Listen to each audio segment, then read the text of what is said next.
চার মূর্তি। নারায়ণ গঙ্গোপাধ্যায় পর্ব 9। কাঠবেড়ালির ল্যাজ নয় রে ওটা কাহার দাড়ি। পাঠ করছি আমি। দেলোয়ার সৌরভ। যখন জ্ঞান হলো তখন দেখি আমি ডাক বাংলোর খাটে লম্বা হয়ে আছি। ঝাঁটু মাথার সামনে দাঁড়িয়ে আমায় হাওয়া করছে। ক্যাবলা পায়ের কাছে বসে মিটমিটে চোখে তাকিয়ে আছে, আর পাশে একখানা চেয়ার টেনে নিয়ে টেনিদা ঘুঘুর মতো বসে রয়েছে। ঝাঁটুর হাতের পাখাটা খটাস করে আমার নাকে এসে লাগতেই আমি বললুম, উফ। চেয়ার ছেড়ে টেনিদা তোড়াক করে লাফিয়ে উঠল। যাক, তাহলে এখনো তুই মারা যাসনি। ক্যাবলা বললে, মারা যাবে কেন? হোরাসে বেহুশ হয়ে গিয়েছিল। আমি তো বলেইছিলুম টেনিদা, ওর নাকে একটুখানি লঙ্কা পুড়িয়ে ধোয়া দাও, এক্ষুনি চাঙা হয়ে উঠবে। টেনিদা বললে, আর লঙ্কা পোড়া? যেমনভাবে দাঁত ছড়কুটে পড়েছিল, দেখে তো মনে হচ্ছিল পটলডাঙা থেকে এখানে এসেই বুঝি শেষ পর্যন্ত পটল তুলল। মাঝখান থেকে ঝাঁটু বিচ্ছিরি রকমের আওয়াজ করে হেসে বললে, দাদাবাবু ডর খেয়েছিলেন। ক্যাবলা বললে, যা যা, তোকে আর ওস্তাদি করতে হবে না। এখন শিগগির এক পেয়ালা গরম দুধ নিয়ে আয় দেখি। ঝাঁটু পাখা রেখে বেরিয়ে গেল। আমি তখনও চোখে ধোয়া ধোয়া দেখছি। ডান চোয়ালে অসম্ভব ব্যথা। এমন চড় হাঁকড়েছে যে গোটা দুয়েক দাঁত বোধহয় নড়িয়েই দিয়েছে একেবারে। চড়ের মতো চড় একখানা। অঙ্কের মাস্টারের 82 সিক্কার চাটি পর্যন্ত এর কাছে একেবারে সুগন্ধি 3 নং পরিমল নস্যি। আমি পটলডাঙার রোগা ডিগইগে প্যালারাম, পালা জ্বরে ভুগি, আর পটল দিয়ে শিঙি মাছের ঝোল খাই, এমন একখানা ভৌতিক চপেটাঘাতের পরেও আমার আত্মারাম কেন যে খাঁচা ছাড়া হয়নি, সেইটাই আমি বুঝতে পারছিলুম না। টেনিদা বললে, আচ্ছা পুঁটি মাছ, তুই হঠাৎ ডাক ছেড়ে অমন করে অজ্ঞান হয়ে গেলি কেন? এই অবস্থাতেও পুঁটি মাছ শুনে আমার ভয়ানক রাগ হলো। চোয়ালের ব্যথা ট্যাথা সব ভুলে গেলুম। বেজার হয়ে বললুম, আমি পুঁটি মাছ আছি, বেশ আছি, কিন্তু ওরকম একখানা বোম্বাই চড় খেলে তুমি ভেটকি মাছ হয়ে যেতে, কিংবা ট্যাপা মাছ। ক্যাবলা আশ্চর্য হয়ে বললে, চাটি আবার তোকে কে মারলে? ভূত। টেনিদা বললে, ভূত? ভূতের আর খেয়ে দেয়ে কাজ নেই। খামকা তোকে চাটি মারতে গেল, তাও সকালবেলায়? পাগল না? পেট খারাপ? ক্যাবলা বললে, পেট খারাপ। এদিকে ওই তো রোগা ডিগইগে চেহারা, ওদিকে পৌঁছে অবধি সমানে মুরগি আর আন্ডা চালাচ্ছে। অত সইবে কেন? পেট গরম হয়ে মাথা ঘুরে পড়ে গেছে। ভূত টুত সব বোগাস।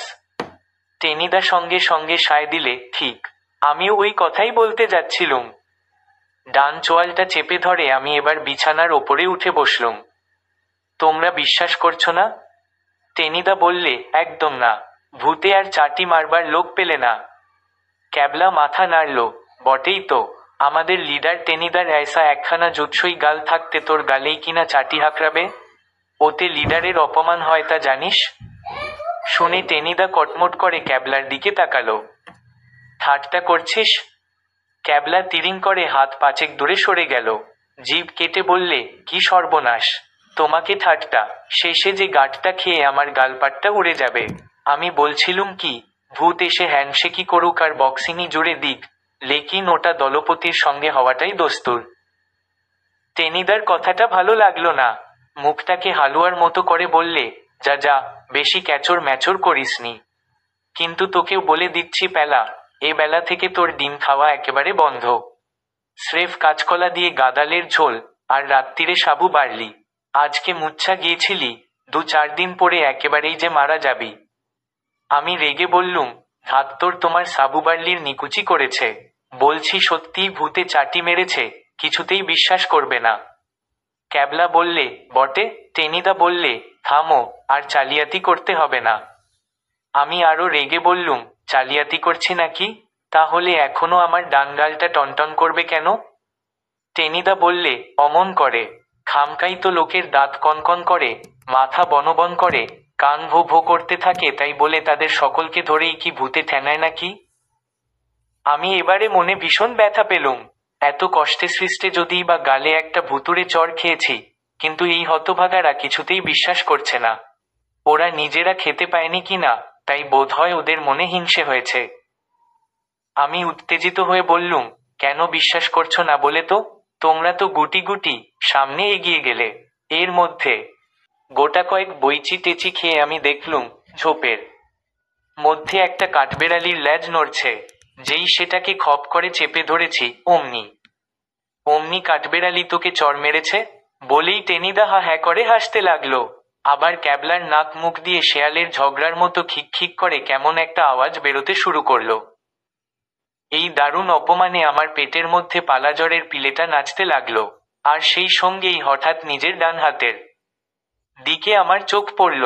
আমার মুঠোর মধ্যে একরাশ সাদা সাদা রোয়া, সেই ল্যাজটারই খানিক ছিঁড়ে এসেছে নিশ্চয়। সঙ্গে সঙ্গে হাত বাড়িয়ে বললাম, এই দেখো, এখনো কি লেগে রয়েছে আমার হাতে। ক্যাবলা এক লাফে এগিয়ে এল সামনে। টেনিদা থাবা দিয়ে রোয়াগুলো তুলে নিলে আমার হাত থেকে। তারপর টেনিদা চেঁচিয়ে উঠল, এ যে এ যে। ক্যাবলা আরো জোরে চেঁচিয়ে বললে, দাড়ি। টেনিদা বললে, পাকা দাড়ি। ক্যাবলা বললে, তাতে আবার পাটকিলে রং, তামাক খাওয়া দাড়ি। টেনিদা বললে, ভূতের দাড়ি। ক্যাবলা বললে, তামাকো খেকো ভূতের দাড়ি। ভূতের দাড়ি শুনে আর একবার আমার হাত পা পেটের মধ্যে সেধিয়ে যাওয়ার জো হলো। কি সর্বনাশ করেছি! কি শেষে কি কাঠবেড়ালির ল্যাজ টানতে গিয়ে ভূতের দাড়ি ছিঁড়ে এনেছি? তাই অমন একখানা মোক্ষম চড় বসিয়েছে আমার গালে।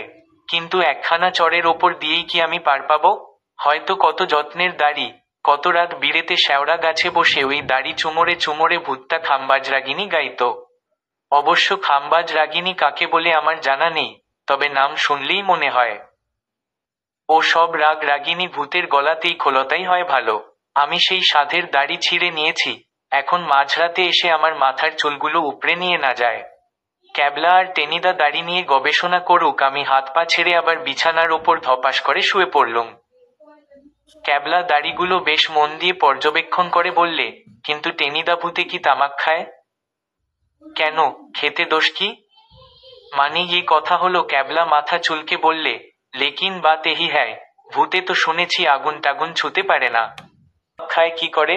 তাছাড়া আমার মনে হচ্ছে এমনি পাকা, এমনি পাটকিলে রং মাখানো দাড়ি যেন আমার চেনা, যেন এ দাড়িটা কোথায় আমি দেখেছি। ক্যাবলা আরো কি বলতে যাচ্ছিল, হঠাৎ দু পার্টি জুতো হাতে করে ঘরের মধ্যে ঝাঁটু এসে ঢুকলো। টেনিদার মুখের সামনে জুতো জোড়া তুলে ধরে বললে, এই দেখুন দাদাবাবু। টেনিদা চেঁচিয়ে উঠে বললে, ব্যাটা কোথাকার গাড়ল রে?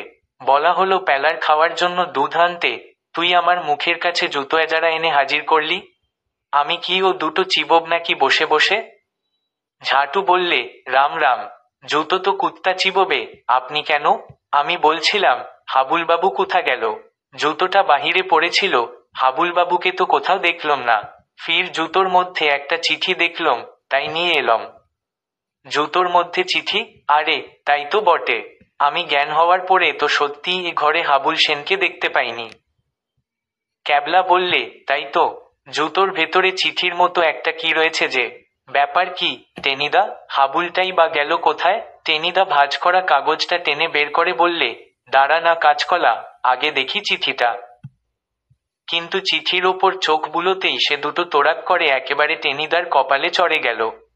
বার তিনেক খাবি খেয়ে টেনিদা বললে, ক্যাবলা রে, আমাদের 12টা বেজে গেল।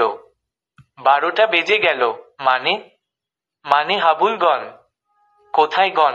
আমি আর ক্যাবলা একসঙ্গেই চেঁচিয়ে উঠলাম, চিঠিতে কি আছে টেনিদা? কি লেখা ওতে? ভাঙা গলায় টেনিদা বললে, তবে শোন, পড়ি। চিঠিতে খেলা ছিল, হাবুল সেনকে আমরা ভ্যানিশ করিলাম।